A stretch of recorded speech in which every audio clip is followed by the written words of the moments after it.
காளிதாசர் இயற்றிய ரகுவம்ச மகாகாவியம். சர்க்கம் 7, பாகம் 2.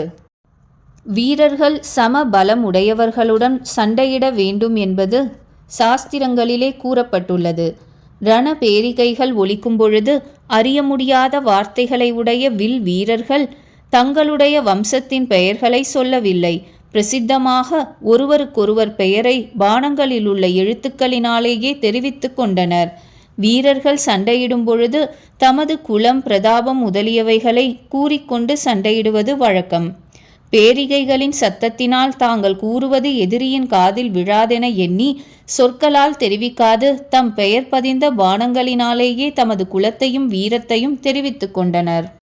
யுத்த பூமியில் குதிரைகளின் குளம்புகளால் எழுப்பப்பட்ட புழுதி இரத சக்கரங்களால் அதிகமாகி யானைகளின் காதடிப்பால் எங்கும் பரவி திரையிட்டு மறைப்பது போல் சூரியனையும் கண்களுக்கு புலப்படாதவாறு மறைத்தது. அரசர்களின் துவஜங்கள் பல மீன் வடிவத்தில் இருந்தன. காற்றடிக்கும் பொழுது அம்மீன்களின் வாய்கள் திறந்து கொள்ளவே புழுதிகள் அவைகளின் வாய்களில் புகுந்தன. அதனால் அத்வஜ மீன்கள் ஆற்றில் வந்துள்ள கலங்கிய புதிய வெள்ளத்தை பானம் செய்கின்ற உண்மையான மீன்கள் போலும் காணப்பட்டன. அடர்ந்த புழுதியில் தேர் சக்கரத்தின் ஓசையினால் அறியப்பட்டது. யானை அசைகின்ற மணியின் ஓசையால் அறியப்பட்டது. வீரர்களில் தன்னை சேர்ந்தவன் பகைவன் என்ற அறிவு தம்முடைய தலைவர் பெயரை கூறுவதால் உண்டாயிற்று. புழுதி எங்கும் பரவியதால் சத்ரு மித்ரன் என்று அறிவதும் கடினமாயிருந்தது. தேர் சக்கர ஓசையாலும் யானை மணி ஓசையாலும் வீரர்கள் தமது தலைவர்களின் பெயரை கூறுவதாலும் அறியப்பட்டனர். யுத்தத்தில் எழுந்த புழுதி எங்கும் பரவி இருள் போல் பார்வையை மறைத்தது.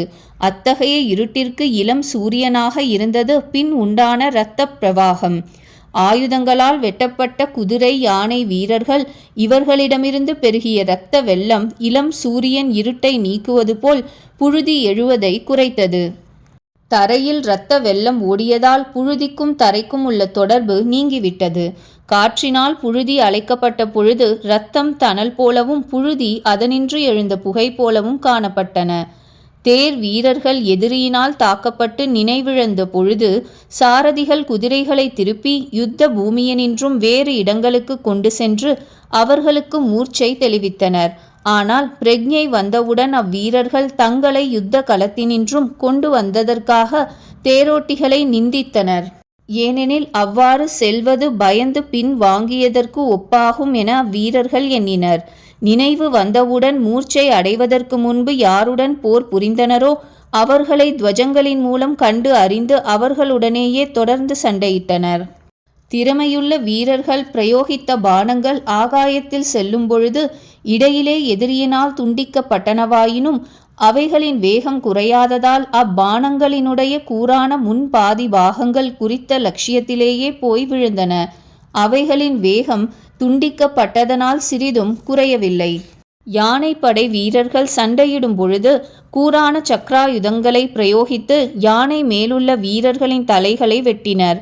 ஆனால் வெட்டப்பட்ட தலைகள் வீரர்களின் உடல்கள் தரையில் விழுந்ததன் பின் வெகுநேரம் கழித்து பூமியில் விழுந்தன. ஏனெனில் யானை மேல் இருந்த காரணத்தினாலே யானை வீரர்கள் முன்பே உயரமான இடத்தில் இருந்தனர். அவர்களது தலைகள் சக்கராயுதத்தினால் வெட்டப்பட்டு மேலே தூக்கி எறியப்பட்டன. அவ்வாறு மேலே எழுந்த தலைகள் ஆகாசத்தில் வட்டமிடுகின்ற கழுகுகள் கால் நகங்களால் பற்றின. பிறகு அக்கழுகுகள் போடவும் தலைகள் தரையில் விழுந்தன. அடிபட்ட குதிரை வீரன் ஒருவன் திருப்பி அடிக்க திறமையற்று நினைவிழந்து குதிரையின் கழுத்தின் மேல் சாய்ந்திருந்தான். அப்பொழுது மேலும் அடிப்பது எளிதாயினும் முதலில் அடித்தவன் மறுபடியும் அவனை அடிக்கவில்லை. அவன் மூர்ச்சை தெளியும் வரை எதிர்பார்த்திருந்தான். ஏனெனில் கஷ்டமான நிலையில் உள்ளவனை அடிப்பது தர்மமன்று. உயிரை துரும்பாக மதித்து சண்டையிடுகின்ற வீரர்கள் யானை போரில் உரையினின்றும் கத்தியை உருவி யானைகளின் தந்தத்தை அடித்தனர். கத்தி மோதுவதால் தோன்றிய நெருப்பை யானைகள் துதிக்கை நீரால் அணைத்தன. யுத்த பூமி மிருத்யு தேவதையின் பான பூமி போல் அச்சம் தருவதாக இருந்தது. அவ்விடத்தில் தலைகள் பழங்களாகவும் இரும்பினால் ஆன தலை கவசங்கள் பான பாத்திரங்களாகவும் இரத்தம் மதுவாகவும் இருந்தன. பறவைகள் யுத்த பூமியில் துண்டிக்கப்பட்டு கீழே கிடந்த கை ஒன்றின் இரு முனைகளிலும் உள்ள மாமிசத்தை தின்றுவிட்டன. இடையிலே மாத்திரம் மாமிசம் சிறிது இருந்தது. நரி ஒன்று மாமிசத்தில் விருப்புடன் பறவைகளிடமிருந்து அக்கைத்துண்டை பிடுங்கித் தின்ன முயன்று அக்கையிலிருந்த தோல் வலை தாடையில் குத்தியதால் அதை விட்டுவிட்டது. சத்ருவினால் தலை வெட்டப்பட்டவுடன் ஒரு வீரன் தேவனாக மாறி விமானத்தில் அமர்ந்து தன்னை வரித்த அப்சரஸ் இடது புறத்தில் தன்மேல் சார்ந்திருக்க யுத்த பூமியில் தனது உடல் சிறிது நேரம் உயிருடையதாக இருந்ததால் ஆடிக்கொண்டிருப்பதைக் கண்டான். உடலினின்றும் உயிர் நீங்கும் முன்பே அவ்வீரன் பெற்ற பேறு இங்கு கூறப்படுகின்றது. யுத்தத்தில் கொல்லப்பட்ட வீரர்கள் ஸ்வர்க்கம் செல்கின்றனர். அங்கு தேவர்களோடொப்ப விமானம் பெறுகின்றனர். அத்தகைய வீரர்களை அப்சர ஸ்திரீகள் தங்களது கணவராக வரிக்கின்றனர் என்பர்.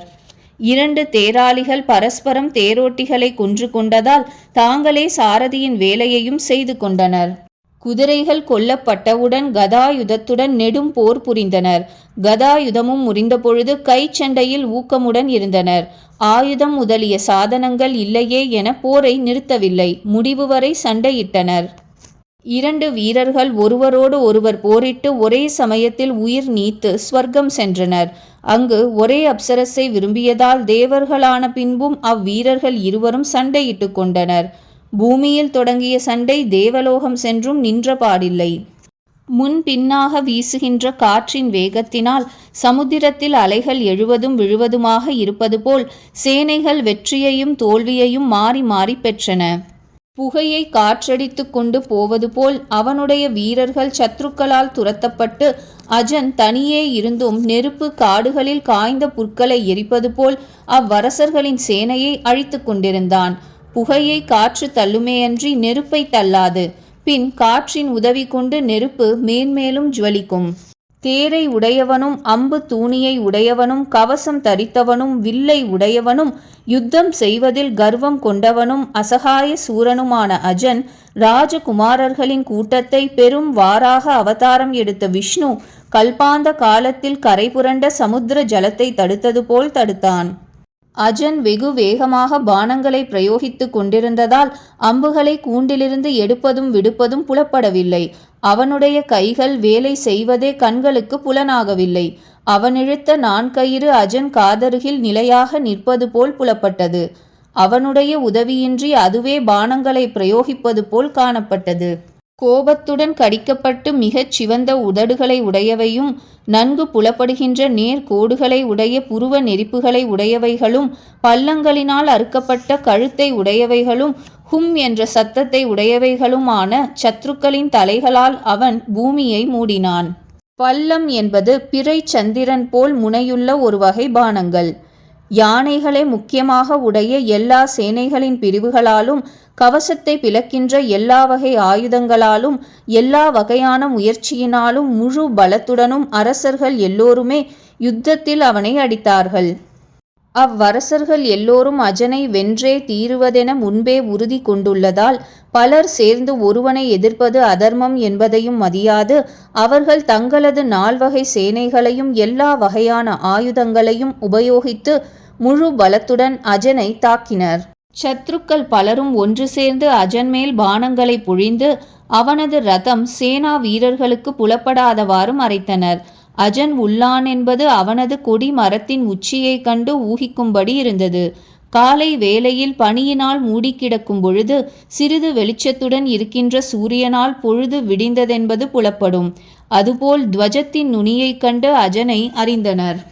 சக்கரவர்த்தியின் புத்திரனும் புஷ்ப பானம் உடைய மன்மதன் போல் அழகானவனும் அயர்வதில் ஆசையற்றவனுமான அஜன் பிரியம்வதன் என்பவனிடமிருந்து அடைய பெற்றதும் கந்தர்வனை தேவதையாக உடையதும் தூக்கத்தை விளைவிப்பதுமான சம்மோகனம் என்ற அஸ்திரத்தை அரசர்களின் மேல் பிரயோகித்தான்.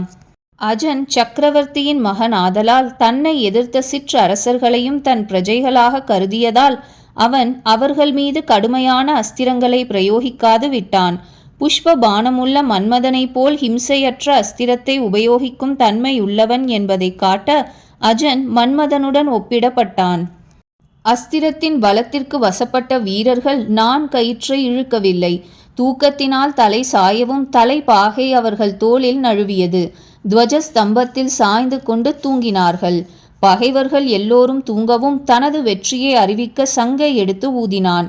வெண்மையான சங்கை உதட்டில் வைத்து அவன் ஊதிய பொழுது ஒப்பற்ற அவ்வஜன் பிறர் உதவியின்றி தான் ஒருவனாகவே சம்பாதித்த தனது புகழை பானம் செய்பவன் போல் காணப்பட்டான். நித்திரையடைந்து சோபை குன்றியிருக்கும் சத்ருக்கள் நடுவில் இருந்த அஜனை அவனுடைய வீரர்கள் கண்டனர். குவிந்த தாமரைகள் நடுவில் காணப்படும் பிரகாசமான பிரதிபிம்ப சந்திரன் போல் அவன் தூங்கி வழிகின்ற வீரர்கள் நடுவில் ஒளியுடன் இருந்தான். இது அஜனது சங்கநாதம் என்று உணர்ந்து திரும்பிய அவனது வீரர்கள் யுத்த களத்தில் விழிப்புடன் இருக்கின்ற அஜனையும் தூங்குகின்ற பகைவர்களையும் பார்த்தனர். குவிந்ததால் சோபையின்றி கிடக்கின்ற தாமரைகளின் நடுவில் பிரதிபலிக்கின்ற சந்திரன் போல் அஜன் காணப்பட்டான். அஜனை ஆகாயத்திலுள்ள சந்திரனோடு ஒப்பிடாது நீரிலுள்ள பிரதிபிம்ப சந்திரனுடன் ஒப்பிட்டது பகைவர்களும் அஜனும் ஒரே இடத்தில் இருந்தமை பற்றி. முன்பு ரகு மகாராஜரும் இப்பொழுது அவர் குமாரரும் உங்களது புகழை கவர்ந்தார்கள். தயையினால் உங்களை கொல்லவில்லை என்று இம்மாதிரி வாக்கியங்களை இரத்தத்தில் பானங்களை தோய்த்து துவஜங்களில் பணியாளர்கள் எழுதினர். வில்லின் முனையில் வைக்கப்பட்ட ஒரு கையை உடையவனும் தலைப்பாகையை எடுப்பதால் அவிழ்ந்த கேசம் உடையவனும் நெற்றியில் தோன்றிய வியர்வை துளிகளை உடையவனுமான அஜன் பயந்த காதலியை அடைந்து இவ்வார்த்தையை கூறினான். இந்துமதியின் அருகில் வெற்றியுடன் சென்று அவளது அச்சத்தை போக்க விரும்பி இவ்வாறு கூறினான். இந்துமதி, இதோ தூங்குகின்ற இவ்வீரர்களை பார். இவர்கள் கையில் உள்ள ஆயுதத்தை இப்பொழுது சிறு குழந்தை கூட பிடுங்கிக் கொள்ள முடியும்.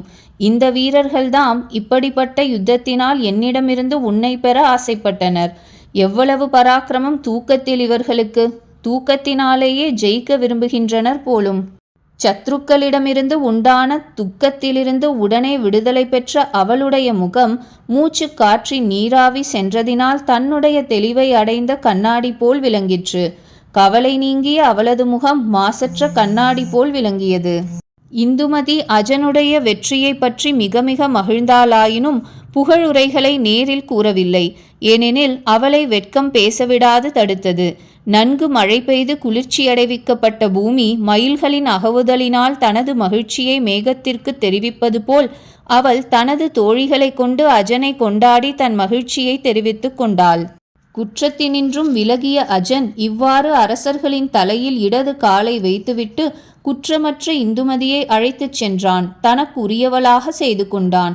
அவனுடைய ரதம், குதிரை இவைகளின் புழுதியால் மாசுபடிந்த முன்னேற்றி மயிர்களை உடைய அந்த இந்துமதியே உருவுடன் கூடிய யுத்தத்தின் விஜயலட்சுமியாக இருந்தாள். இவ்வாறு அஜன் அரசர்களை வென்றபின் உருவுடைய விஜயலட்சுமி போலும் யுத்த புழுதி படிந்துள்ள கூந்தலை உடைய இந்துமதியை அழைத்து கொண்டு அயோத்தி நோக்கிச் சென்றான். அஜன் வருவதற்கு முன்பே விஷயங்களை அறிந்த ரகு வெற்றியை உடையவனாகவும் சிறந்த மனைவியுடன் கூடியவனாகவும் திரும்பிய அஜனை கொண்டாடி அவனிடத்தில் ஒப்படைக்கப்பட்ட குடும்ப பாரம் உடையவனாய் மோட்ச மார்க்கத்தில் பற்றுடையவனாக ஆனான். ஏனெனில் குலத்தை தாங்கக்கூடிய புத்திரன் இருக்கும்பொழுது சூரிய வம்சத்து அரசர்கள் கிருஹஸ்த ஆசிரமத்தை அனுஷ்டிப்பதன் பொருட்டு வீட்டில் தங்கியிருப்பதில்லை. ரகு தன் மகன் சிறந்த மனைவியுடன் இருப்பதையும் அரசர்கள் பலரை வெற்றி கொண்டதையும் பற்றி முன்பே தூதுவர் மூலம் கேள்வியுற்று கொண்டாடி மகனை ராஜ்யத்தை நிர்வகிக்க திறமை உடையவனாக நிச்சயித்து அரசையும் தன் குடும்பத்தையும் அவனிடம் ஒப்படைத்த பின் மோட்ச மார்க்கத்தை விரும்பியவனாக காடு செல்ல விருப்பமுற்றான். 7வது சர்க்கம் முற்றிற்று.